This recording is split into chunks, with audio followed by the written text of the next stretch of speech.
Hello everyone, today we talk about the royal iter and crown rights concerning princely politics in the 12th and 13th century Holy Roman Empire, more in particular the German monarchy.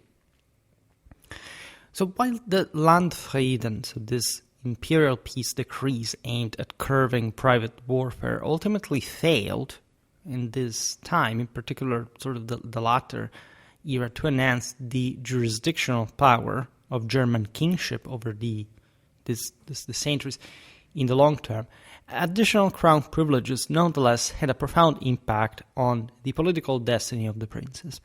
I made a particular video on the Friede, especially connected with the later medieval, and still here we are in the 13th century, the establishment of the Swiss Confederacy.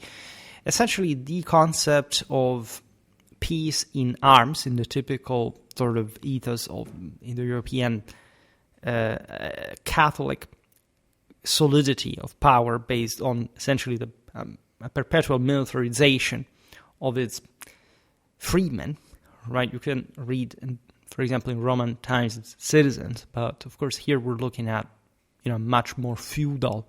Germany in particular really has a very uncannily shaded level of liberties, more than in other countries. You had entire estates, such as the ministeriales, which were literally unfree knights, as a matter of fact, and most of the people belonged to somebody else, mostly bishops and counts.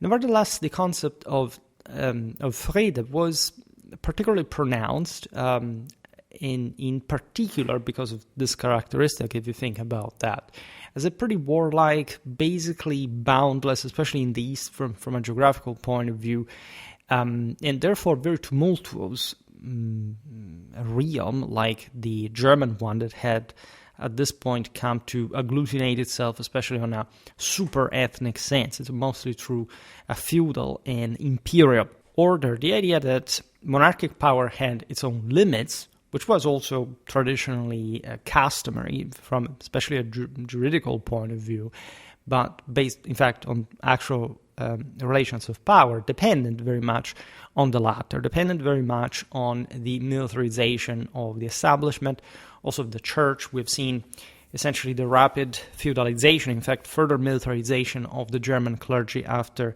the Concordat of Worms to in fact, some essentially public authority deficit after the imperial defeat against the papacy in the investiture controversy. That is also a bit the substance out of which the elective monarchic system consolidates, as opposed to a straightforward dynastic one. Again, Germany has a very scarce sense of public authority. This state is very private. In many ways, it inherited the most characteristic Frankish worldview and a sort of more archaic way to power. The French, especially in the 13th century, were fastly building up a veritable state, even with a third estate involved in administration, with a completely different story. This is also, by the way, why during the interregnum, Germany completely started to lag behind to a degree that from an institutional subtle point of view, that is exemplified, in fact, by the rise of princes, regardless of the fact that actually the elective framework, in fact, becomes more institutionalized, more codified, with different issues. We'll talk about this in other circumstances too, right? But the Landfriede was this very straightforward, limpid way of saying, well, okay, if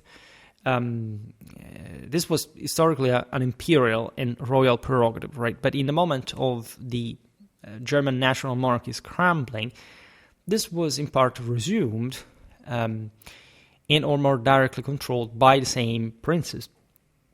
So that, and or other communities, as we've seen, for example, in the case of the Swiss Confederacy, that weren't merely communes, by the way, they were also aristocrats, because as we've always seen, let's say, there isn't such a thing like a commune that is merely run just by, third estaters anywhere in Europe. There was always a military guidance of some sort, knightly one. In Germany, even more so. But aside from that, the idea is that picking up arms to defend the order, the peace, the stability of a specific region seemed always the most important in a civilization. Public security is the cornerstone, the precondition for any other possible civil development.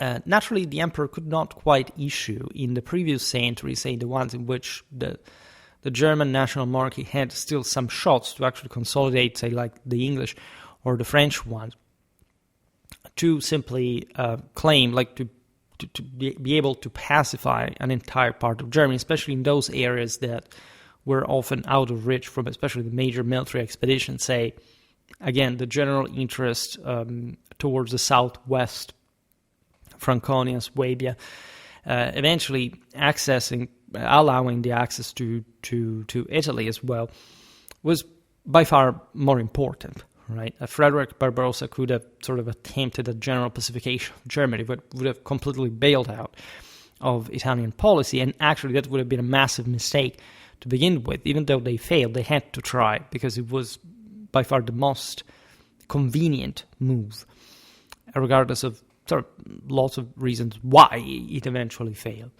And that's why, in fact, the Landfrieden remained more deeply connected with a local, a provincial control. From an early age, one that the same emperors had to surrender monarchy in front of provincial autonomies. We've seen this with the Welfen and the imperial, but sometimes, as we've seen also in the video about from duchy to dukedom, even in the same ancestral ethnic lens. Say, the Swabian nobility was incredibly self-aware in front of even the Hohenstaufen, not just ducal but also royal imperial power at that point, where Frederick Barbarossa could not simply do whatever he wanted in terms of giving this or that piece of borderland, say, with Lombardy to the more faithful bishops of that area that would allow his crossing into the Po Valley. The Swabian nobility would basically arise and oblige with great pressure the emperor to sort of restore that, what was known as the honor of Swabia. They probably intended this local aspect as probably as their own possession. Barely, again, oligarchic, sort of privatistic way of seeing power to begin with. And surely we have to make more anthropological videos to explain what Germany properly was, especially compared to Western Europe as opposed to a Central European dimension of hers. That's why the German emperors had to, and rulers in general, had to agglutinate as many privileges as the precondition of the stabilization of their own power, and especially the one of the crown that had in theory to function across the entire kingdom. Now, to begin with, the king retained temporal authority over the German church. This, especially again in this era of investiture controversy, was incredibly important because even the Concordat of Worms had basically established that the German emperor had the precedence over the investiture of the local clergy, differently from Italy, where the papacy had the first say. You see, this thing had always been quite, and would remain quite vague or at least malleable, also because at the end of the day, both universal authorities all across Europe were to sort of spot, to confirm, to appoint, to recognize the specific bishops.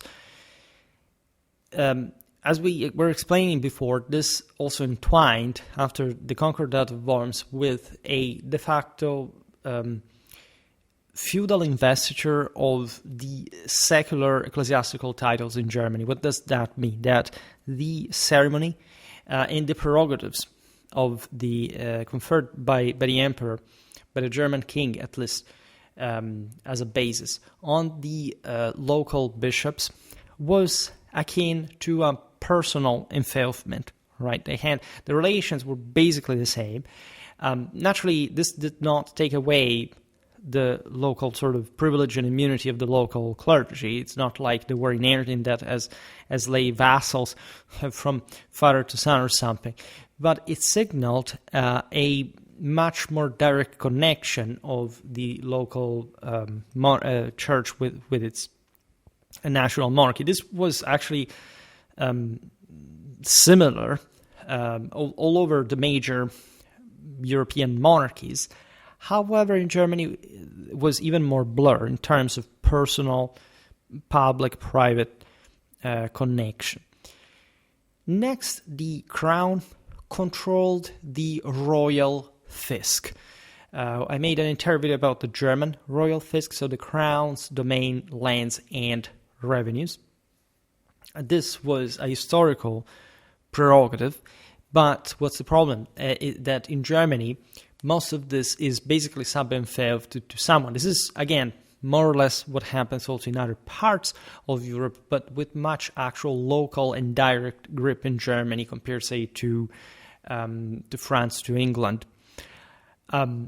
This demand, essentially what the royal fisc is, encompassed the crown's extensive estate, towns, castles, manors, and forests, traditionally controlled by the imperial authority, but as you understand also from the variety of the same, as a very sort of variegated and akin to private seigneurial possession.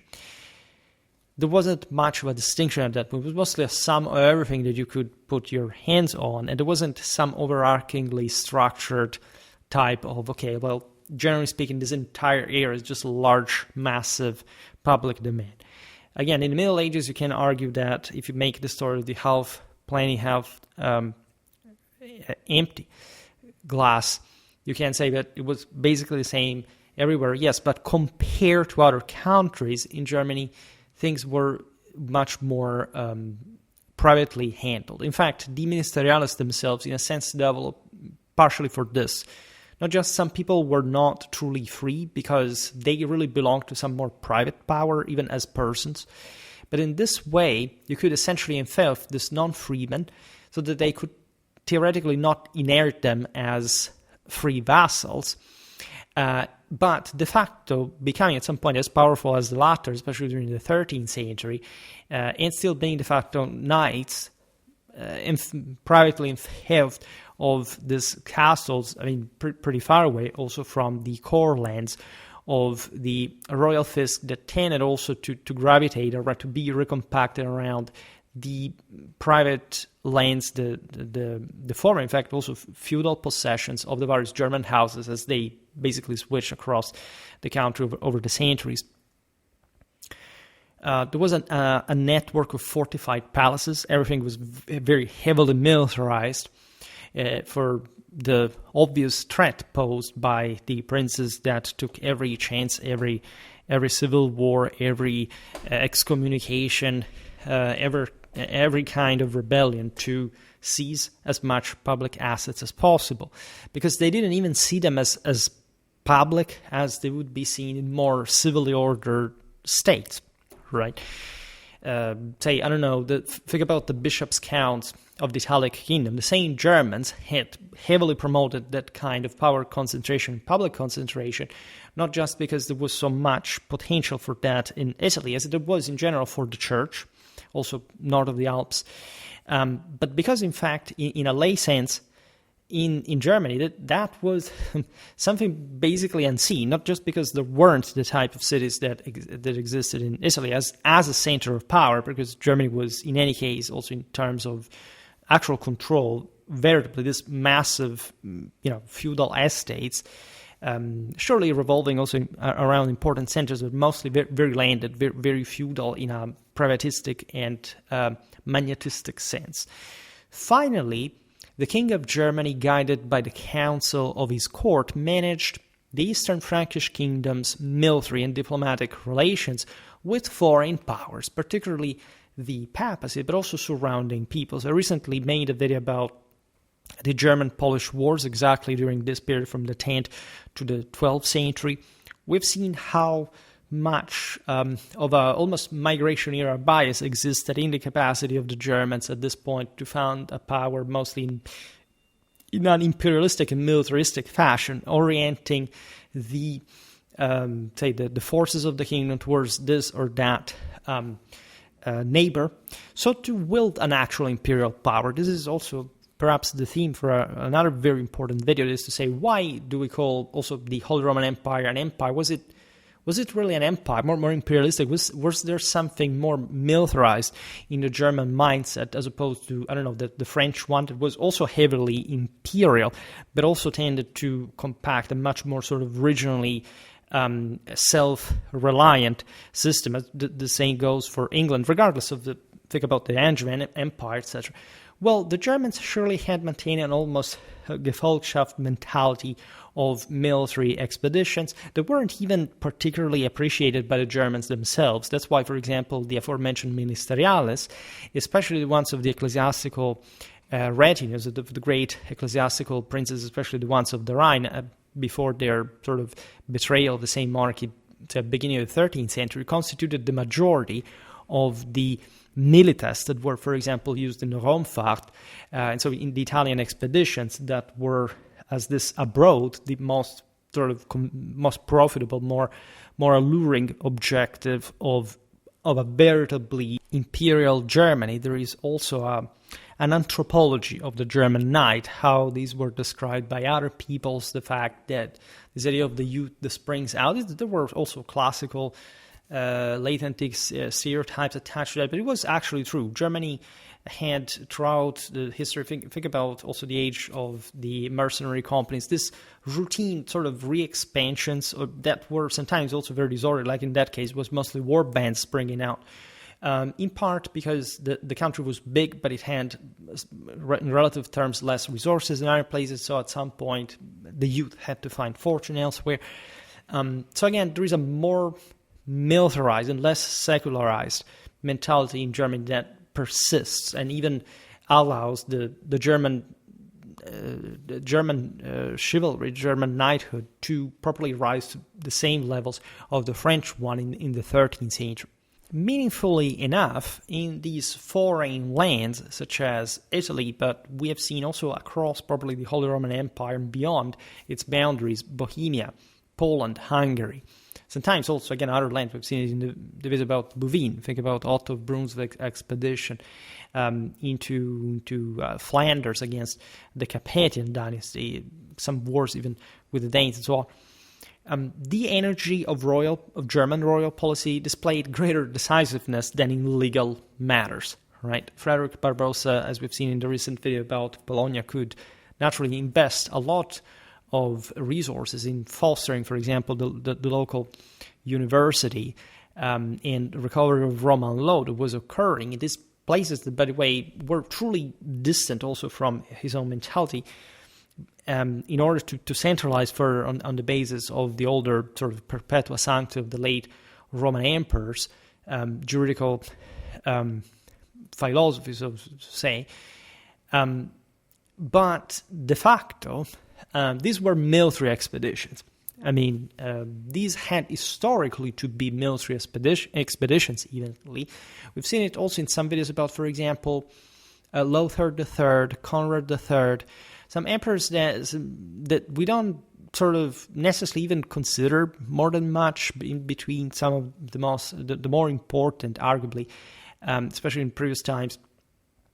But that were, for example, really ruling at some point as Italic kings, also in a successful way, in a way that was appreciated by the local subjects, right? Reaching compromise and having a broader cooperation, and regardless of all the international influences, interests, conflicts, intertwinements, and so on. Nevertheless, this was still based on a principle of force that could, as a deterrent, also stabilize a region for the better, not necessarily just, I don't know, like in the wars of the Lombard League, going there, I don't know, razing Milan to the ground, something like that. But still incarnating that higher principle of the Sacrum Romanum Imperium that could not but be manifest in real power. In other words, however, the German rulers were more not necessarily warlike or militaristic, or not even imperialistic in an absolute sense, but truly devoted for functional and practical purpose to this kind of imperial policy, military expeditions, etc., that absorbed, in fact, most also the resources of Germany, to the point that the country will lack resources to internally power concentrate, like again in the Western monarchies. There is all an historiographical debate regarding the possibility of Germany to succeed as a united national monarchy, like other countries. In a political, institutional sense, there were many deficits, however, a priori, for which the German rulers would seek, for example, to rule from Rome or from Sicily, because, of course, that provided with much greater advantage, also as far as the same German politics was involved, because a success over there was allowing to control Germany, even as a sort of, at that point, decentralized province, compared to, again, probably a Mediterranean empire. The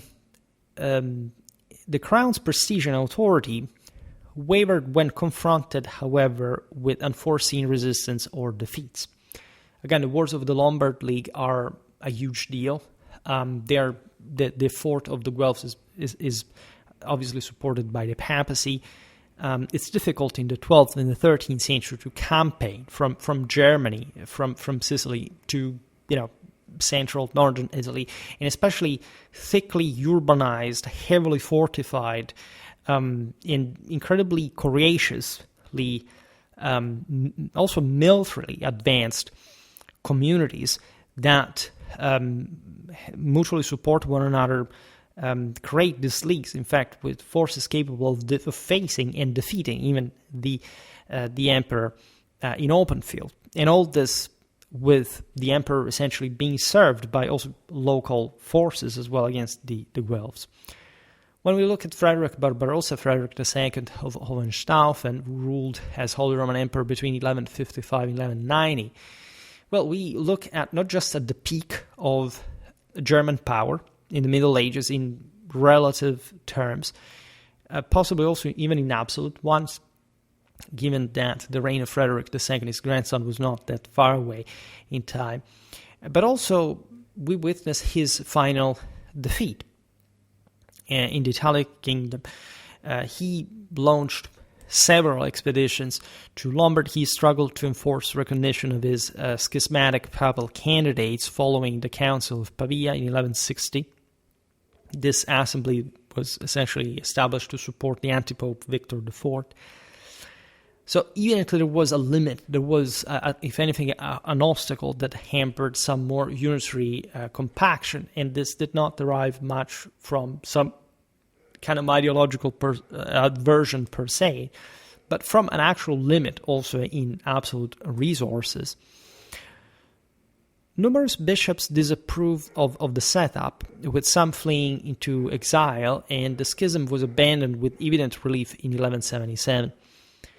So that the same Germans understood that not just, of course, a weaker sovereign could allow for the local princes to do more of what they actually wanted, definitely not at the service of broader German power, evidently enough, in international posture, but also realized that a probably smoother approach to the universal powers relations could help facilitate some sort of more positive civil path. There were, again, pretty heavy social-cultural divides between, for example, Germany and Italy, between even bordering regions like Swabian Lombardy, that were, to some degree, possibly even the tip of the balance in the struggle.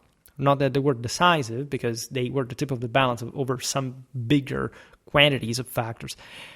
However, that is also something to consider. If you don't speak the same language, it's a bit difficult really to appreciate it. And especially, it wasn't even just that. There is a history, for example, of Italic participation to German diets in north of the Alps, especially during the High Middle Ages, was an absolutely sort of common thing. If you look at the Barbarossa's list of cities that owed him some specific tribute recognition in a more sort of associational fashion, most of them were concentrated essentially in southwestern Germany, obviously his native Swabia, and Lombardy. Like even other regions of Germany were not considered for the sake of imperial power so close as, for example, some northern Italian ones. And this is also something that we really have to discuss when we are looking at the clash of the Lombard League, because otherwise it sounds like, I don't know, it's a clash between the Germans and the Italians. It wasn't kind of that, right? It's surely that national aspect, proto-national aspect, played an important role, but it wasn't fundamentally the reason. And again, if you're not familiar with properly the imperial Catholic traditional mentality, it's a bit difficult to understand that. To understand how, for example, the same Italic cities, to a degree, we've seen it very well, for example, the legend of Zanen de la Balla for the coat of arms of Cremona, were truly believing since Longobert, and also in the sense Roman times, that they actually owned the imperium, as knights, as freemen, as citizens, all something that was on top of multiple layers of publicly free nobility in arms, something that would naturally make them opposed to, for example, a German mindset where, as we've seen, that freedom was much more deteriorated from a social point of view, all right? Everything was under the control of fewer. This was typical of generally the Transalpine War, ever since the vassalatic beneficiary system had been historically spread by the Franks. Barbarossa likewise oversaw substantial expansions of the royal fisc. This is obvious considering his military expeditions. He was such a great commander, organizer, strategist, logistician. He was a very energetic, fiery person. And we know that every time there are these gigantic military forts, like the ones in Italy that he carried out, there is a massive readministration organization of the kingdom entire. In fact, the reign of Frederick Barbarossa is the one in which Germany fully absorbs and properly spreads further, especially in its more developed provinces, including Swabia, the Rhineland, the Western Frankish, properly feudal model. Up to that point, Germany had been a sort of a half, in the institutionally speaking, sort of still ethnic, duchy-based, more primitive, more archaic. You see it even in the art, right? There is something more primitive, more ancestral. The country had been literally also still covered in forest and swamps up to very recently. The expansion of the European continent has still yet to pass through the same Germany, even in some of the most important moments of the Ostsiedlung toward the east. It was even more sort of backward in that regard. Much of this expansion of the royal fisc, however, was unwillingly distributed by Philip of Swabia, who was, as you know, one of the sons of the same Frederick, who succeeded also his brother, Emperor Henry VI, as king of Germany, if anything, from 1198 to 1208, when he was assassinated. I made a video about him. Then Otto of Brunswick comes, and there is all the issue with the young Frederick II and Bouvines, and all the story that you know, including also Otto IV's campaigns in Italy. And this period is already showing the cracks of that attempt at further sort of affirming a strong public statal authority in Germany, because that royal fisc at the time of Philip of Swabia was essentially used again by the sovereign to, at that point, secure the backing of the princes and ministeriales, so this free imperial officials and knights, amid the struggles of the throne. This is the same after 1198. Philip is elected and immediately assassinated, also for unrelated reasons, really some sort of beef he had with a guy. In fact, Otto IV had also, for further rising in the polls, so to say, had the assassin reached and cut down. by his same ministeriales at that point, I think, along the Danube. But as an affront to public authority, because obviously also the next ruler who would emerge as Otto IV as King of Germany and then Holy Roman Emperor in Rome, was that public authority. But it was understood in that election, in that struggle, that was in fact fueled exactly by this very reason, that the German princes did not want this further forfeiting in the royal fisc scattered, by the way, regardless of the aforementioned concentration in the more convenient lands of the current royal house, a bit all over Germany. And the simple disposal of this land so easily, like so nonchalantly by the next ruler, was seen as almost an affront to the same princely autonomies that maybe had already put a foot into it, had seen the already some sub-enfeoffment. That, however, because in fact this was public possession, the emperor claimed to simply change the control of at his will. Right. And the election of Philip of Swabia was not very difficult, but very momentous in the history of Germany towards a more provincial profile in the disgregation of the German national monarchy, because it highlighted how even the church at this point, we've seen it for the Archbishop of Cologne, Adolf of Altena, for example, had turned the back, and the church properly turned his back to the sovereign himself.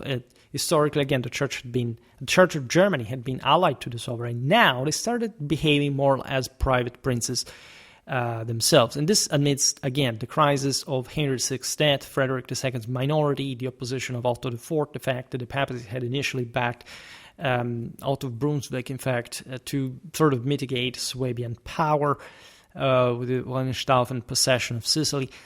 And so this brought to civil war also with France, with Sicily. It was a mess, right? Otto was excommunicated, and so this heavily undermined what will later become also the quite strong reign of Frederick II, that at some point, however, especially after the rebellion of his son Henry VII, King of Germany, realized with the Edictum in Favorem Principum that there wasn't basically a way out of this, but essentially instead accelerating the forfeiting of the royal domain in exchange for some more tangible, immediate income. It's a bit what happens, I don't know, at the end of the Macedonian era and the beginning of the Komnenian one in the Byzantine Empire, right? It's not like the Komnenians did not understand what the Macedonians had been doing, trying to preserve, like Basil II, the integrity of this almost peasant, militarized peasant class to provide with in fact, the emperor with some public authority against the superpower of the magnates. It's just that at some point it was a lost cause, and it was better to fully feudalize as opposed to try to maintain a sense of public order. And don't get me wrong, even across the Interregnum, if you see, for example, the enormous effort of recompaction, destruction of rebel strongholds in the Rhine, and so on, by Rudolf of Habsburg, there wasn't a strong sense of public authority. The Germans were fairly proud of the overall institutional profile of Germany, but obviously just as far as the princes were appeased by having each one their own autonomy, not having to be directly controlled from the emperor, and that it's not a good recipe for the stability of an actual state. So that, in fact, we will talk again. We really must talk about this period because it's really crucial. It's easy to say, oh well, the Hohenstaufen extinguished, and so everything collapsed. It didn't really fully happen like that. Up to the early 14th century, even there was some possibility to fix things, not like things had been before. Admittedly, the Interregnum really, yes, wiped out the possibility of consolidating a national monarchy in a politically unitary sense, like in France or in England, or in Castile, or Sicily, etc. However, the possibility of creating a more hegemonic power, like the early Habsburgs actually affirm. You would think the Habsburgs simply emerged, I don't know, in the second half of the 15th century for good. Yes, at that point, also as Holy Roman Emperors, but for the first time as a power. Not really.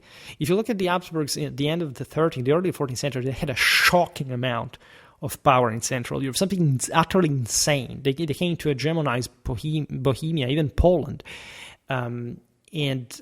There also a German princely resistance started, and there were other dynasties that put themselves in between the Wittelsbachs, the Luxembourgs, etc. We've seen partially the story, for example, in a recent video about Ludwig the Bavarian. As we were saying, Frederick II of Hohenstaufen, Holy Roman Emperor 1220-1250, employed the identical strategy to obtain essential aid against Otto IV in Germany that his grandfather had done. Otto of Brunswick was Holy Roman Emperor between 1209 and 1218, where he had been excommunicated and died after the Battle of Bouvines, abandoned by his followers and so on. Frederick profusely distributed or pledged his imperial and paternal possessions in a way that could gain sort of power from certain, also underdogs, because that's how the system had historically functioned since Charlemagne. The ministeriales, again, were basically that same tool, the same pawn. But as we were saying, he also had at some point to realize that the actual control of Germany through that mechanism was gradually but steadily eroding.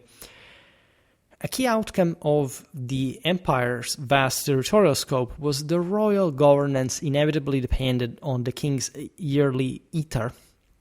This was a circuit or progress through territories, through the provinces. It was really customary, historically, especially from the Frankish tradition of a veritable empire across Europe. In that, it was mostly based on the fact that Germany did not really have a center, did not really have a capital, a prevalent sort of historical seat of power. Yes, there were, again, duchies that historically had been more or less important in this regard. If you look at Saxony, it's coming back with the Welfen, also from the Ottonian era after the Salians and also before and during the Hohenstaufen is quite meaningful. But again, none of these single duchies was capable of hegemonizing the rest of the country.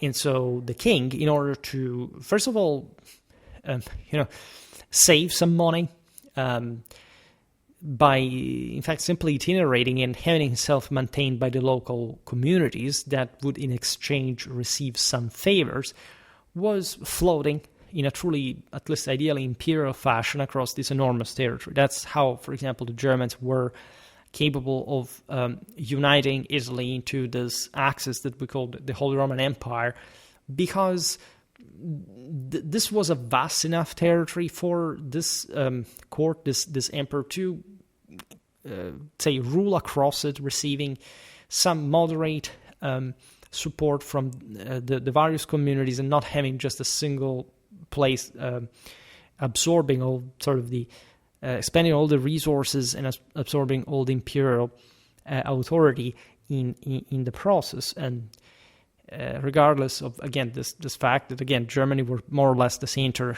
of the empire, and that this was already something that, for example, Frederick II challenged with lands like Sicily. Technically, were not even part of the Holy Roman Empire, that took the precedence as courts like Sicily, Apulia, under Frederick II were sort of the most obvious basis of power.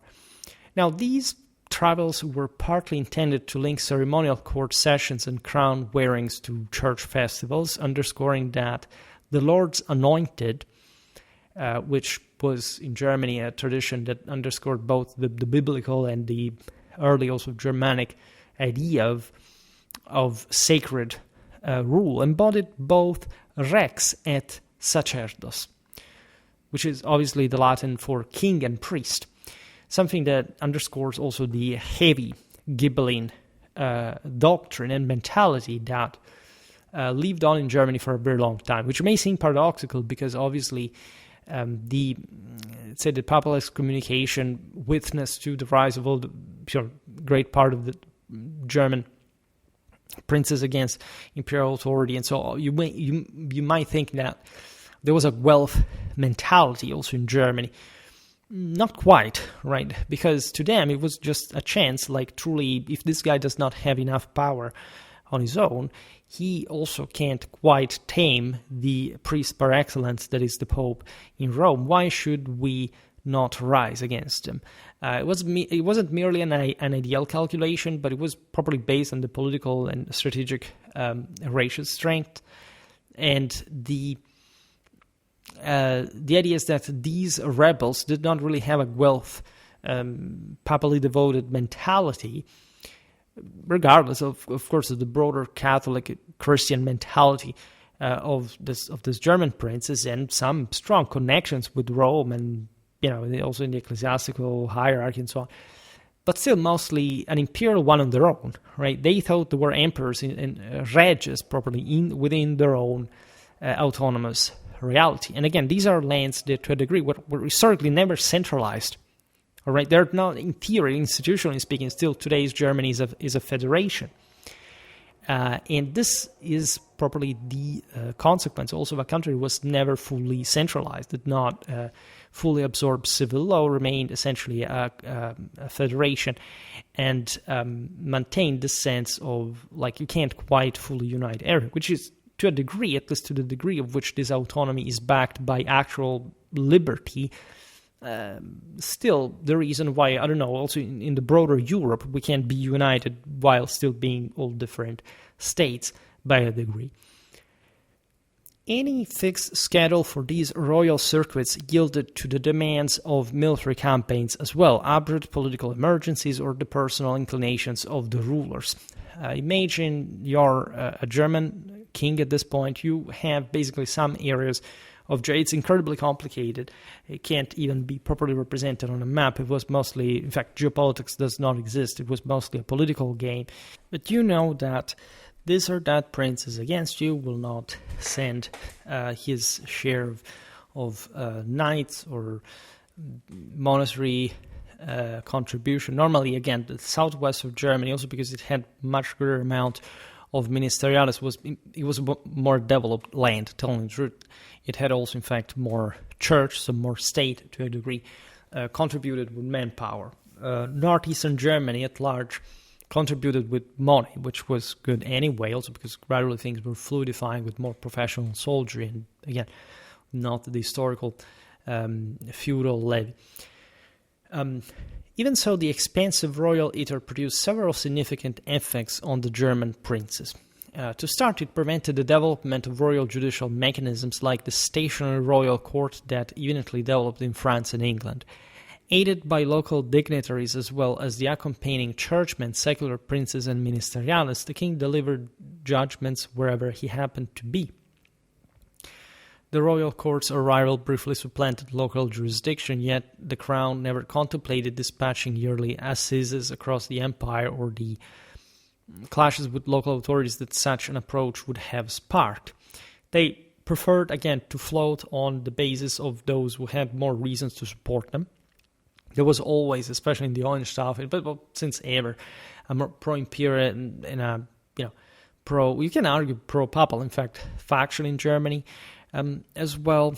And simply there wasn't a single actor that could simply hegemonize Germany in success, or at least there could be, hadn't there been a broader imperial mandate of this country that, again, showed a much more evidently beneficial path to the conquest, for example, of Italy, if and when possible.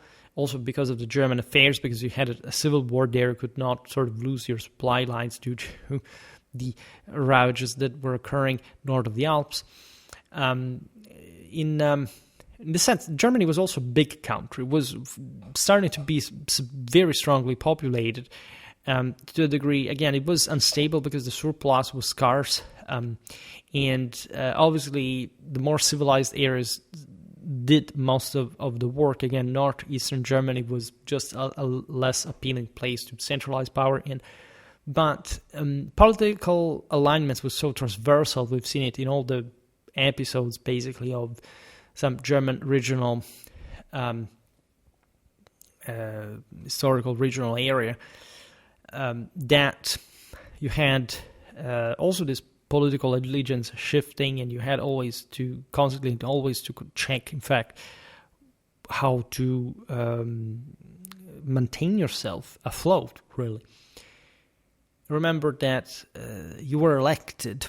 So yes, there was a policy of power, of might, of iron fist sometimes even, because this sense that the emperor had really to wield power in a military sense was heavily respected in a country like Germany. But still, because everybody was a bit militarized and capable of creating a problem to whoever tried to further concentrate power. It's similar to Italy to an extent. Why do Germany and Italy remain so politically fragmented? Not because they were actually easy to take over. Quite the contrary, right? Normally you have, in a country, I don't know, think about England, you have a Celtic fringe, you have the Midlands that are poor. If anything, the Saxon South can hegemonize these areas. With difficulty, there are lots of rebellions and so on. There are also foreign interventions, but historically, that had been the center of power, right? With France, it's similar. There is a much more consolidated institutional profile in the north, regardless of the power that individual vassals historically had, so that it did seem, especially at the beginning, that also the Western Frankish kingdom was particularly fragmented.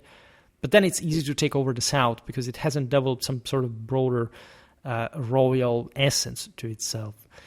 In other areas of equivalent level of development among each other, like within Germany or within Italy, respectively, there isn't really that absolute center of power. Regardless of the areas, they are tendentially more hegemonic. So, in essence, the German iter's judicial approach reinforced a long-standing custom. In Germany, local justice involved the courts of counts, dukes, margraves, bishops, and ecclesiastical advocates. These were we've seen it many times, the lay administrators of church temporalities, because, say, the clergy could not comminate death penalty, for example, so the higher justice was in their hands. They needed, in other words, a military enforcer, even though the same, also as we've seen also in a historical military unit episode, of course, the German episcopate was quite militarized.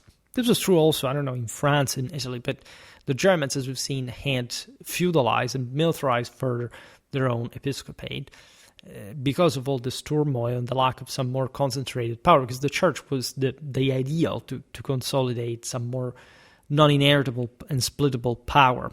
Since the time of Charlemagne, the Franks had sorted out that the church and the models imported from Rome, from Italy, from the Mediterranean, were more effective to rule a state. This justice obviously was exercised by the German kings for grave offenses in particular. It was always tendentially about usurpation of land, but that's what historically most documents of medieval law revolve around. It's not about petty issues. It's literally whom does that land belong? We've seen it also in the quite juridically complex issues of the ministeriales, all these overlapping levels of individual liberty, of dependency. It's really an incredible mess.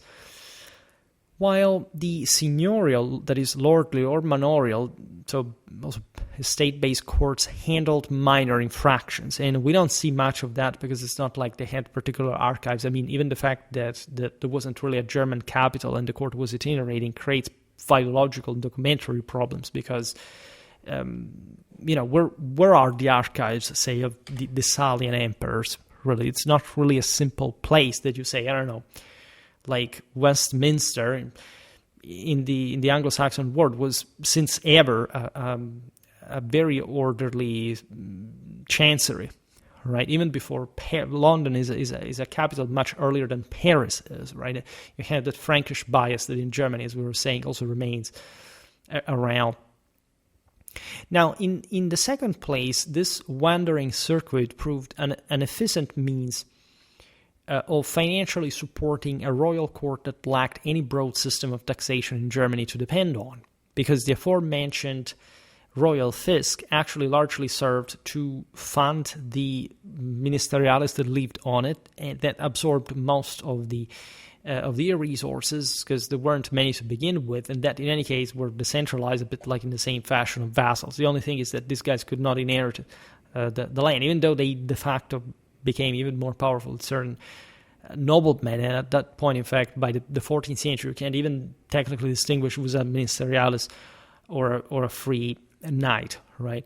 So in any case, these people were very involved in also staying free on the road, like on behalf of the emperor, and there wasn't much to tax all over the country. There wasn't even this sort of mobster hush money requirement. Yes, technically the public service, the military one especially, was asked, but hey, not even the French king or the English one could functionally exact it in the old feudal levy system. You can imagine in Germany. So the king's personal fisc and its linked palaces contributed substantially within the regional abodes from which the monarchic houses mostly had stemmed. But the primary impact on the princes stemmed from the crown's entitlement hospitality from the church, a practice examined thoroughly in existing studies, and obviously stemming from the fact that the German clergy, regardless of its militarization, that was definitely very much needed to stay alive. In fact, required further imperial protection, because in any case, the German lay princes, including the advocates that often mingled in this sense in in the episcopal affairs from the external, were more aggressive, were more military, were more powerful. And so alone, the church could simply not sustain itself. And in fact, that's the point. When in the 13th century, the clergy basically became like the major ecclesiastical princes in Germany that, as you know, survived up to the secularization in the Napoleonic era, create veritable ecclesiastical states, a bit like the papal states in Central Italy. In Germany, the country that, in hindsight, had most of this historically, at least also in a more subtly recognized fashion. At that point, the bishops literally had their own armies. They had their own power in an unprecedentedly consolidated way. In a sense, this went in parallel with disintegration of the national monarchy, because the deficit in public authority was absorbed by these local princes, including the bishops. But before, it hadn't been like that. Before, the church required imperial protection. That's why they supported that. And this was true largely, again, in other countries where public authority was generally successful in taking over power. I mean, in Italy, in France, in England, it's the lay authority that rules over the ecclesiastical princes that do exist, right? Now, bishops and abbots routinely hosted the royal court in Germany, despite the immense strain on their finances, as the king's entourage could easily exceed 1,000 individuals. All the same, this arrangement further elevated the role of prelates at the core of imperial governance. When you look at the Rhineland, and I also made a video about the most powerful and important ecclesiastical principalities of that region, you realize there was also an eminently logistical reason. Those were the same areas historically where the crowning to German and Roman kinship were carried out, and therefore they were the better served along the Rhine, the Main, logistically speaking, all the knights that arrived to elect the German ruler were supported by local cities that could afford properly the supplies for this. It was just like a massive military expedition. And obviously, the major historical Roman cities in the more developed parts of Germany, Cologne, Mainz, Trier to a degree, would host all of this, and they were further recognized as big ecclesiastical principalities that were sheltered by most, in fact, the Franconians, the Swabians, also just in this period by geographical proximity and ease of reach. Moreover, it became standard that during a stop at a cathedral town featuring a full assembly of the royal court, the king's officials seized the main revenues for 8 days prior to and following the session itself. So that was a bit of a display of imperial arrogance almost at the church's expenses, but still, as a prerogative, like, you want us to help us to protect you, to defend you, well, here's the hash money that we ask in that case. Through careful scheduling of these gatherings, this provided a crucial influx of funds drawn directly from the ecclesiastical princes.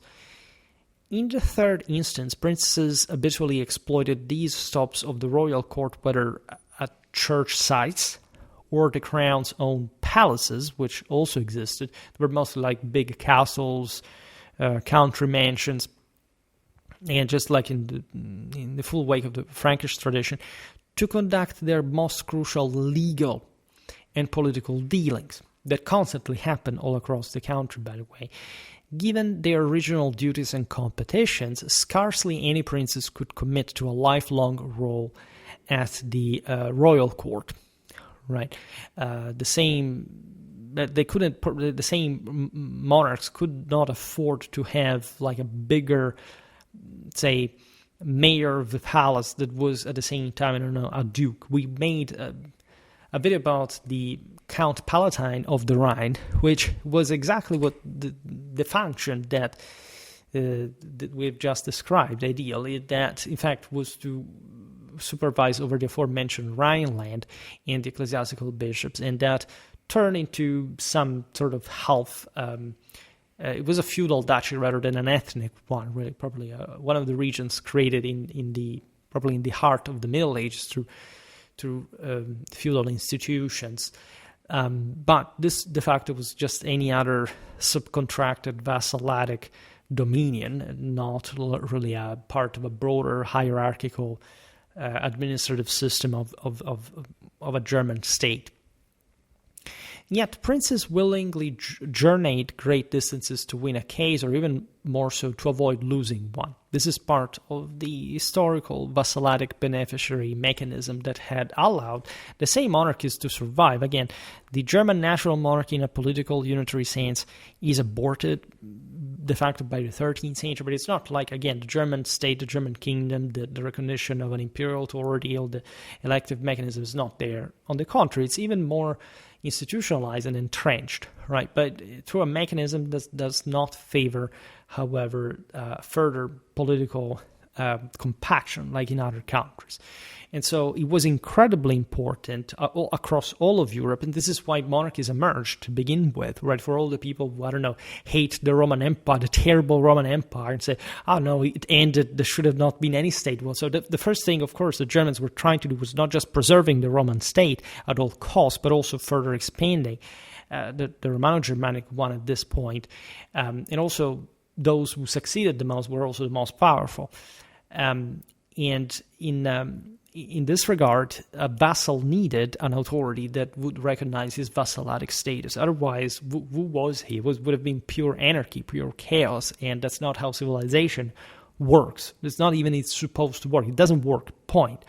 If we want to live in savagery, in radical underdevelopment, well, go see how people in the Baltic Crusades lived like in that region. Well, that's also why the Germans went there for taming them, as a matter of fact. It was just inherent in the imperial Catholic, traditional Christian, and pre-Christian ideology to create a world domination by all means. There are different examples, by the way.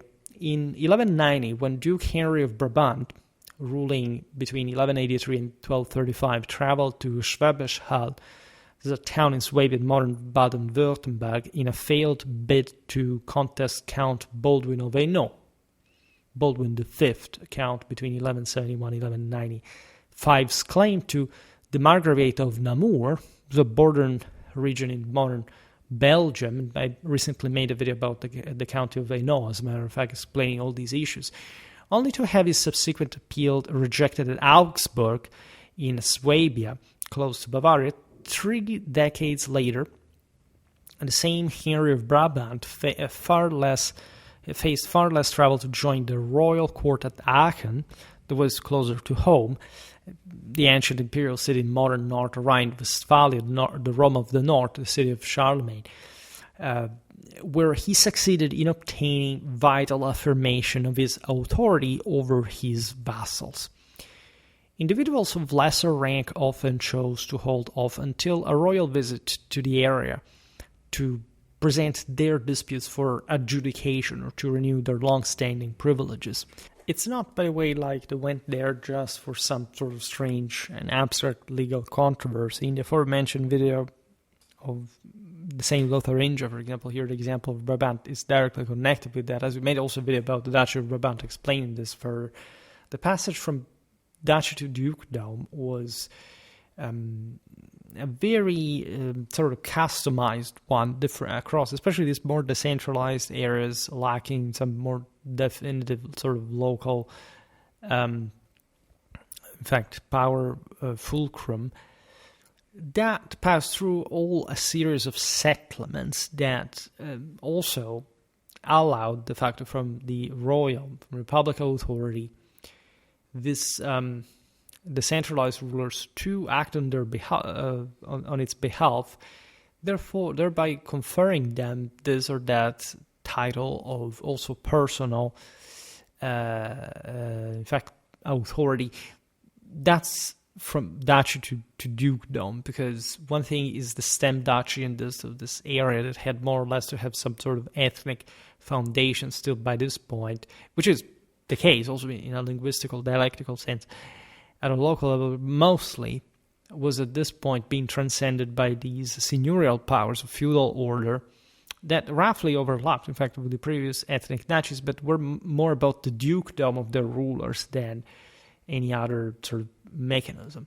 Now, it proves difficult to decide whether to condemn the royal circuit as outdated and ineffective, especially by standards of governance after the 12th century, or to praise its ingenuity as a practical means of subjecting hundreds of willful princes to the unyielding gaze of the king or his viceroy. I mean, even Elizabeth I of England used to make the circuits, still Louis XIV used to do it. It was really normal, right? It was almost like a grand tour, but around your own country, to consolidate the power of this or that nobleman locally, to have to spread a shared sense of national identity. These rulers, as we've seen, entered legion. Just the other day, I made a video about the myth of the German slumbering monarchs, right, hidden in the say in the earth crevices in mountains, sacred mountains, in particular in that sort of Olympian. And you've seen that across all of Germany, basically, there was a superimposition of Odin, Donner, Charlemagne, Frederick I, Frederick II. The Emperor Friedrich was, in this sense, syncretizing a broader host of historical, mythological, religious, divine figures practically all over the country. And this strikes you because it shows that the mental horizons of the people, and also the common people, the local folklore, but even also the local nobility, still were revolving around the necessity of a leader. The recognition of this, or after all, the election, it's not like there were areas of Germany that were not sort of at least nominally juridically reached by the emperor. That sometimes, like in princely Germany, we've seen also some areas that lived almost as if there hadn't been a king of Germany, but were also the poorer ones, the ones that nobody really cared about. And in fact, were princely dynasties sharing sort of royal imperial titles in the later Middle Ages were way more developed, and that's where, in fact, further power would concentrate from. So I wouldn't criticize the mechanisms, because at large they seem really obvious at the time. Of course, we're not better than a 12th century German monarch at ruling 12th century Germany, in case you thought otherwise. The record of diplomatic achievements points to the moderate effectiveness of this far-reaching approach. The Concordat of Worms, again 1122 agreement ending the investiture controversy, The treaties of Constance, these were essentially 1153, which was essentially a general pacification between the papacy and the empire before, in fact, the rise to power of Saint Frederick Barbarossa the following year in Germany. This was underway together with all the agreement between the Hohenstaufen and the Welfen for power sharing, in fact, the two major areas of Germany. Then 1183, the settlement with the Lombard cities after the imperial defeat at Legnano, recognizing, in fact, the Italic kingdom's local prerogatives. The Besançon Circular, this was a letter sparking further diplomatic crisis. The constitutions of Roncaglia, this was connected with the 1158 imperial reforms in Italy. The Golden Liberty of Würzburg, a charter granting electoral rights, the Gelnhausen Charter, decree on imperial unity, the Golden Bull of Eger, which was issued in 1213, which was already, in fact, at the time, regulating imperial elections. Also, you see also in eccentric areas. I mean, Eger was probably the easternmost part of central Germany at the border almost with Bohemia. They had very specific meanings. Bohemia was becoming sort of part of Germany in a broader institutional political sense, not in a national, cultural, but still, right? The Reichslandfriede of Mainz of 1235 had to be a sort of perpetual imperial peace. Well, this list suffices to evoke the resonance of major events and plots unfolding among the splendid castles, palaces, and bishops' tents of kings on such occasions. Again, imagine, just as a political thermometer, all the knights, the princes with the retinues flocking with their own mini courts in these centers. It was such a great, enormous event. There were festivals, tournaments. It was also just a way to test, as always, the political and military solidity of the realm. In his extension of Bishop Otto Freising, 1138-1158, chronicler's biography of his nephew Raivin, co-author and continuator of the Gesta Frederici, that circa 1177, offers a vigorous and quite compelling overview of the royal iter and its objectives. Here we're again at the peak of German imperial power, convening court in Regensburg, the Danube city in Bavaria that had historically been also we can argue, the first pseudo-capital of Germany at the time of Louis the German. We made multiple videos on this. We are in January 1158 at this point, primarily to address Bohemian and Hungarian matters. Frederick Barbarossa proceeded to the lower Rhineland. Despite some classical influences, Raven asserts that the emperor's judicious role as judge there sustained law and order, preserved the empire, subdued local wildness, I remembered a lot, and enhanced his standing as the genuine pater familias, so probably the sacred ruler and father of the family of the German realm. If you're interested in the patriarchal foundation of the Indo-European world, look at my videos about the historical meaning of the patriciate, both in a sort of genetic and in a social sense. What did it mean for someone to be a nobleman, to be the father of a household, to be the father of the country in a sense? But what did it mean to be Holy Roman Emperor, right? Properly in a Catholic, evangelical, holy and Roman sense. This is incredibly relevant. It was not basically by the 13th century, Roman and German was becoming an equivalent, right? A matter of enormous national pride, especially among the German knighthood. There is a very specific reason for this all. Following Easter in Maastricht, the famous city in today's Netherlands, that obviously at the time were part of Germany, Frederick journeyed south to his recently built palace at Kaiserslautern. This was a fortress town in the Palatinate. We've seen how it sort of historically ended up also in the hands of the the later Dukes Palatines of the Rhine. Dominating the Rhine, by the way, was a big deal in a broader sense. It was in there, like where the gold was was held literally in the Icos, also Germanic epos.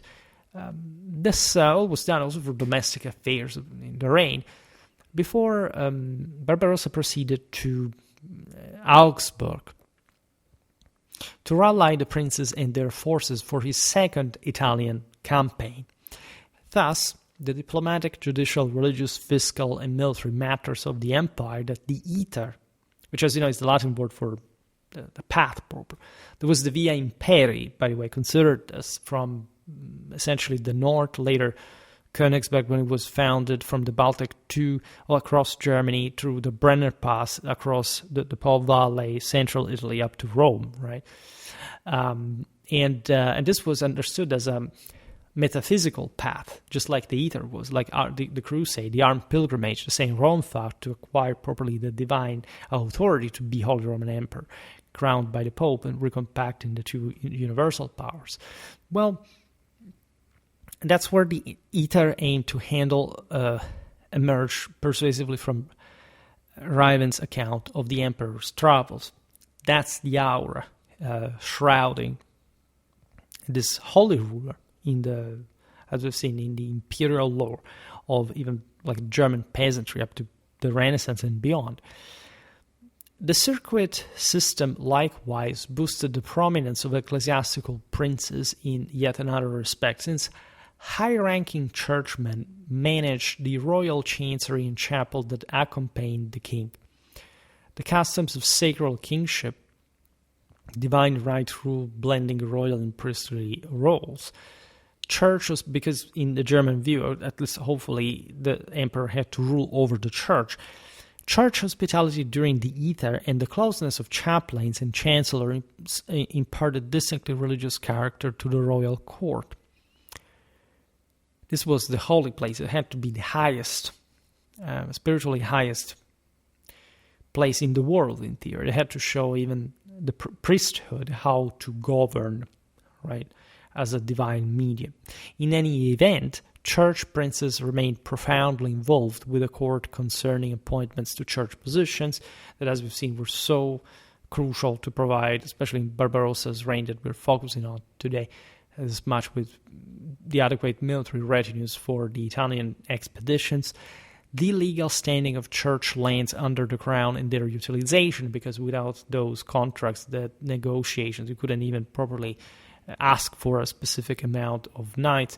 Everything was in theory here. There were many sort of ecclesiastic monastic orders spreading, also regarding, I don't know, the land exploitation, or same warhorse breeding. The church was in part involved with this, in particular the Cistercians that, again, were present also in Germany. It was mostly a French thing that they had the best warhorses, by the way, but in general, as we've seen, the German Ross did not displease, so to say. And the supply of troops in general, right, other retinues, not just the knights, by the way, all the logistics, the field aids, the pioneers and so on, and other assets for royal forces in general. The Fodrum, historically, all the world at the time was basically organized with these magazines, with the stockpiled resources that were needed to quickly mobilize troops, knowing that there was enough supplies, fodder for the horses in particular. That was historically, in fact, an imperial public prerogative. This was already incredibly well organized since Charlemagne. It had always existed. We don't see these things, but they are very important. And so this had already had to be adequately pre-planned. And you see, this was a world in which everything could happen from a moment to another, especially in such a turbulently, moved political landscape. The roots of this intricate bond trace back to the Ottonians in particular, because these had revived, in fact, the Imperium, also transnational fashion, so they had really engineered a renewed logistical thought. The Ottonian dynasty ruled between 919 and 1024. If you're interested, I also made a video about their army organization. But also the Carolingians, as we're just recalling. So depending on when you count, where you count, and blending part with the same imperial royalty. of vast parts of Europe. Now, it reached maturity in the 11th century's first half, somehow, which was a still good moment, in fact, for the German monarchy. This is before the investiture controversy, and although with many efforts and difficulties, the Germans were quite patiently and thoroughly carrying this establishment of a semblance of some public statal force, authority. Then things went downhill with investiture controversy further. And so this, you see, remained to a degree, but it was, as we were explaining, privatized and feudalized. In fact, it faced challenges in the second half of the 11th century and advanced thereafter through the papal settlements with Henry V. Made multiple videos about him and his reign, his relation with the papacy, the Council of Sutri as well. He was Holy Roman Emperor, succeeding his father Henry IV between 1111 and 1125. Then we have Lothar III. This is Saxon coming back of imperial power. Made videos about this guy who was actually very, very important in high medieval German history. We've seen his German and Italic reigns. Lothar of Supplenburg. He was Holy Roman Emperor between 1133 and 37. Though the crown's formal investiture of bishops ended, ecclesiastical princes continued as the king's loyal followers and vassals regarding their temporalities, that is, the secular church properties and revenues. This is also very relevant because, as we explained, after Worms, that feudalization, that the feudalized investiture was very important, was very symbolic. It allowed the emperors to retain some important control on the church. But as we explained, in the 13th century, the church was, ecclesiastical princes were really hegemonizing some parts of the country on their own and without much consent even against the same emperor. So at that point, they were really doing things by themselves on their own, because they had also enough immunities and privileges to just stand their ground, in institutional ground in the German on the German horizon. Beyond the priceless entitlement to church hospitality, the crown thus held the right to military auxilium, that is, military aid. That's kind of obvious. Again, you can't enforce justice, anything, if you don't have a, first of all, safe country. That's why we started with the Landfrieden. This auxilium was demanded to bishops and abbots as vassals. That was the historical duty. Since Carolingian times and already before by lifestyle, the bishops and abbots had probably to lead their own military levies up to the front lines, and then they could come back home. But many would also stay there and fight, especially if they were directly involved in some reasons of the war. The advantages could stand with that, especially siding with the emperor. Yet, as noted with the emergence of the Reichsfürstenstand, that is to say, the imperial estate of princes, so the phase of princely Germany that we also dedicated a wide introduction to last year, rulers lacked the ability to impose specific duties more often than not. For example, in an 1160 letter to the Patriarch of Aquileia, the very powerful northeastern Italian patriarchate, made multiple videos on it, Frederick Barbarossa broadly described how military duty for the ongoing Italian campaign had been levied. Every German prince had vowed attendance, swearing binding oaths and providing guarantees. The ruler noted that the required weapons and provisions had been supplied. The emperor went on, quote, "We have remitted attendance upon this campaign to no prince. However, many of them ask to be excused, and whoever has stayed behind has done so against our will." There was all the issue of Henry the Lion that, in a sense, probably was the tip of the balance in the Legnano campaign, as the Saxon reinforcements did not arrive to the Po Valley in time. However, as we were describing before, historically the capacity of sovereigns to simply levy troops too north, too sort of too intensely in some areas that were historically autonomized and also poorer was, scarce. If anything, money arrived. In Frederick Barbarossa's times, were in archaic and primitive times enough, especially in Germany, to to understand this in bloodier, sort of more direct participation ways. But again, the shortcomings of the vassalic beneficiary system historically had always been evident ever since their foundation everywhere. The issue lay in the mismatch between the emperor's voluntas in Barbarossa's epistola there, so probably the will, imperial will, and the actual military duties of churchmen as crown vassals. This is a big deal because, of course, the emperor should be an absolute authority in virtue of himself, and if these vassals disobeyed, it was, first of all, at least in front of God, his own fault. Archbishop Eberhard I of Salzburg, Eberhard von Biburg, who ruled in his office between 1147 and 1164, boldly refused to join.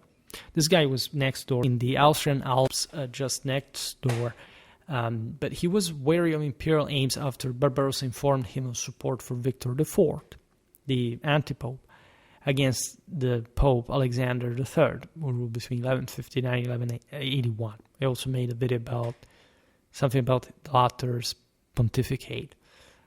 And whom archbishops like Eberhard viewed as the superior choice in the moment, because it was a pretty complex ecclesiastical policy here. It's not like the church was merely tied to the local ruler, being, again, augmented in power by the papacy, also by, in this case, siding against the emperor was a big deal, especially in times of excommunication and radical ideological flaring. In August 1160, the archbishop received a summons to appear in Italy with his troops to aid Barbarossa's siege of Milan, the center of the Lombard League, quote, under the obligation of fealty, which is based on the fides, on the fidelis, which is a concept that was truly intended in that sacred oath and bound under broader divine guidance. The archbishop's non-compliance prompted a sequence of aggrieved replies. All other ecclesiastical and secular princes had assembled solemnly in Italy to advance God's glory and the empire's honor, save the archbishop, who was politely urged once more to arrive by September 1161, because also an emperor shouting to sort of one of the guys that had to a clergyman, to a prelate, but also one that had to send, please help. Barbarossa arrived to kneel in front of Henry the Lion, also as a cousin, to help him, because nobody, at least better than Barbarossa, realized how important was even one man more in the clash against the Lombard League. But this was still the measure of, in fact, his final failure, regardless of the enormous energy that Barbarossa put in this and more. There was all a satirical work. I don't know if you've ever read Reinhard Fuchs, which is pretty merciless towards Barbarossa. Now, the Archbishop of Salzburg on this occasion replied with justifications, mainly lamenting that, quote, the whole of our province is oppressed by such a sudden calamity of feuds and incendiarism, which is not, by the way, such a random excuse in Germany. If you look especially in those videos about Salzburg, was in this sense considered in Bavaria, in a broader historical sense. And I made multiple videos about Bavarian feuds also between counts and bishops. There was something terrible and ongoing forever, like also through the 13th to 14th century. For local petty reasons, but not much ideological ones, but that were also entwined with what was going on here with the papacy and the empire, the pope, the antipope. And it said that unless it is rescued by divine grace and your imperial authority, meaning, look, that we are in Germany and here this mess is happening, you're fighting against the Milanese, but this is your land, and you are the one who has to bring justice. So it will be reduced to utter desolation. And so this was like, we don't want to come because there is a mess going on here, and technically, if you're a true emperor, the sole responsible of this in any case is you. Once the September deadline elapsed, also because the season was ending, the emperor responded courteously but delineated the legal stance. Essentially, the Salzburg church held its lands from the empire with service obligations and had gained lavish imperial fiefs, which was true, by the way, prompting surprise that aid was withheld under such conditions. You see the consequences of the feudalization of the ecclesiastical investitures after Worms. This wasn't much because there was a church of Salzburg that, by the way, was a very, very important one, such as spiritually central in Germany, also especially in the southeast, but in the Ostsiedlung, in the connections also with the Slavs, the Western Slavs in particular. There were imperial fiefs that had been given to the church, but still as imperial fiefs, in this sense, to the Archbishop of Salzburg as an official that became a vassal, so wasn't mere, if not in person, an ecclesiastic. And so what about the levies that were connected with those fiefs? A high-ranking envoy delivered the letter. A fresh deadline of April 1162 for the resuming of the operations in Lombardy was imposed, and a duplicate went to one of Archbishop Eberhard's suffragans, Bishop Roman of Gurk, requesting him to urge his superior. The Archbishop was urged to render unto Caesar the things that are Caesar's, according to evangelical citation, owing for his temporalities not just funds, but chiefly, quote, to assist our labors in the person and under arms. Right? That was a clever citation, by the way, which also nails the true Catholic meaning of that passage, which has nothing to do with the rejection of earthly authority, but the necessity of sublimating the one into the divine. The Archbishop acknowledged these duties tied to temporalities, of course, expressing abundant thanks for the fiefs and pledging loyalty and service within his capacity. The Archbishop noted that little survived of Salzburg's looted and lost estates beyond documents and rights. All right. Still grasped the suggestion regarding funds and proposed an emperor-set subsidy if the personal expedition were waived. The elderly bishop also reasonably cited his physical frailty because, as we explained, he should have, conventionally, traditionally, led those forces himself, right? And he, in this case, wasn't really fit for that. Eager for troops ahead of the decisive attack on Milan that will be actually subjugated and razed to the ground, at least, its walls and the militarized emperor. The Milanese literally rebuilt the city from scratch and also went on winning the war. The emperor rejected the money in firm yet polite language, because at that point, the Archbishop of Salzburg had said, okay, well, I will not send you military aid, but say we can compensate with something. And Barbarossa said, we could not accept your money with honor because it is not our custom to take money from anyone while holding a grudge against him in mind, which also reveals a little bit sort of Barbarossa's temper, which was notoriously prone to ire. He was an incredibly energetic, fiery, and individual. Again, one of the great knights of Christendom of the time, and again, perfectly incarnated in the German spirit of that era. Right in between sort of tradition and modernity, and this still sort of Teutonic fury, but sort of blended with feudal discipline. He sought to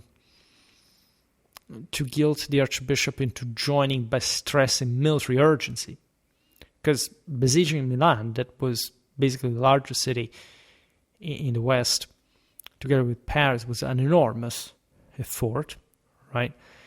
Here were, again, German troops, the pro-imperial Italian forces. It was a very big deal, and everything. It was a very attritional clash as well, so hence the need. Right, there were the Czechs. There's a lot going on, really. And noting that every other prince fulfilled the role, by the way, he pressed the bishop, the Archbishop once again. Milan then surrendered, and the emperor calmly wrote again to the Archbishop proclaiming victory. like say, look what happened even in spite of your wishes, knowing perfectly what was the deal. And within a month, the Archbishop Eberhard, untainted by bloodshed, presented himself at the imperial court in Pavia. So the Italic capital, so to say. So, just at that point, it was a thing, and obviously it's not like anything was going to happen to him, so he at least went there and tried to sort of create some compromise to have some broader connection there. Also imagine all the pro-papal spies, informers, all this stuff. And all the people abroad that wanted to talk with you on that occasion. So these illuminating correspondences tell like a very meaningful story, I would say. The empire's legal claim to military service from bishops as vassals stood unquestioned. Yet a bishop could evade compliance if political, moral, or other factors did not align with his interests. No personal or material penalties applied to the archbishop under the Lehenrecht, that was the imperial feudal law, or any other legal framework for that matter, because the church did not belong but to God, not even to an earthly dimension. Again, overload of privileges, immunities. Otherwise, not even emperors would have asked for military power from them. Leaving, in this case, Eberhard free from risk of forfeiting Philip's position or imperial goodwill, which also reminds me, by the way, that we have to make for the German original series a lot about the ecclesiastical princes as well, because we haven't really made that much, and especially the three major Rhenish archbishoprics, and also the one of Salzburg, that is really so important, like in German spirituality, are a must. I made something about Aquileia already that we mentioned before. It was very connected with Germany at the time. Also Asti, that we were discussing just yesterday, also in the video about Gian Galeazzo Visconti in a very different context. I note here that our medieval German playlist by now is really very consistent, and it's important. We will do more sort of biographical, evidential stuff, especially for the later Middle Ages, because we haven't really made much about, say, the German 14th, German 15th centuries, right? Especially the latter. There is so much about it, but really a lot. I was very glad to have made that video about Louis IV of Wittelsbach. I was very happy to have made that video the other day about medieval slumbering monarchs. That really ties well in with so many things we said about Germany. But again, more and more. How many videos do we have here? Probably 133. This is the 134th. Well, it's not even too much, you see, but that's why we have to add. We can't. I could make even more than a video a day, but obviously I don't have the time at that point. With the rest of the work and everything going on. But again, step by step, we can make these 1.5 hours, 2 hours long videos that really encapsulate certain aspects. Here, I've really made a lot, admittedly, of high medieval German politics and institutional history, if anything, in a systemic sense, juridical one as well. We talk about the ministeriales. We need to tie this all in with lots of other stuff, and this video is from the cycle, the law theory that we keep using regardless of our drastically increased capacities that make us much better now at choosing sort of much more. There are almost basically more specials at this point than stuff from the cycle, but we have to normalize this a little bit too, all right?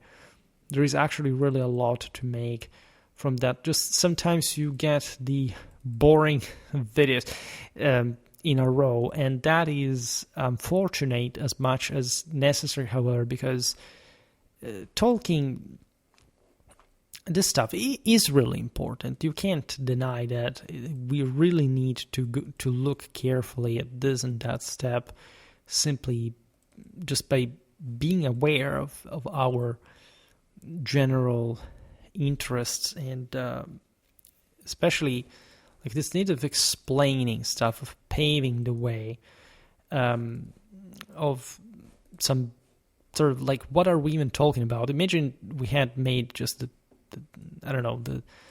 algorithmic friendly, so to say, videos. We would have not built a reputation also for the